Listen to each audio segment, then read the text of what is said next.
పెళ్లికి ముందు పెళ్లి బయట ఇలాంటి పని చేస్తే అది ఘోరమైన దుష్కార్యం. ఇలాంటి ఆలోచనలు కలిగి ఉంటే ఘోరమైనటువంటి దుష్కార్యం.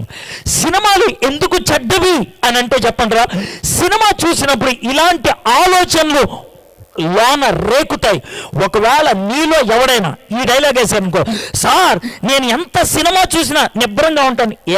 నువ్వు 0.5 గడవా? మీకు ఇలా చెప్తే కానీ ఎక్కదరా. చెప్పు, నువ్వు 0.5 గడవా? ఎలాంటి చూసి నీకేం ఫీలింగ్ రాదా?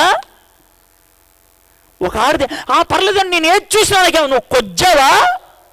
చెప్పు. మనిషివి, నీలో స్పందన ఉంటుంది.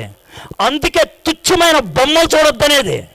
అది చూస్తే లోన ప్రేరణ కలుగుద్ది, కలగకూడని ప్రేరణ కలుగుద్ది, కలగకూడని ఆలోచనలు వస్తాయి, కలగకూడనటువంటి బొమ్మలు వేసుకోవడం మొదలు పెడతాం.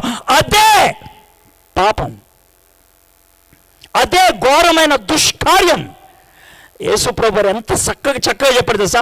పరాయి స్త్రీని, పరాయి పురుషుణ్ణి వేరుగా ఆలోచించుకుంటూ ఉంటే అదే వ్యభిచారం అన్నాడు.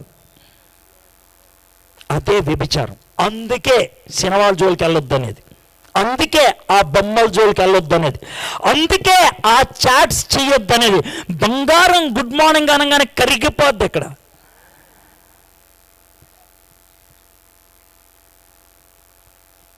కదా. ఆ తర్వాత ప్రతి 2 మాటలకి చేతులు వణుకుతాయి. ఎక్కడెక్కడికో వెళ్ళిపోయినాయి ఆలోచనలు, ఎక్కడెక్కడికో వెళ్ళిపోయినాయి ఆలోచనలు, ఏంటేంటో ఆలోచించేస్తా ఉన్నారు.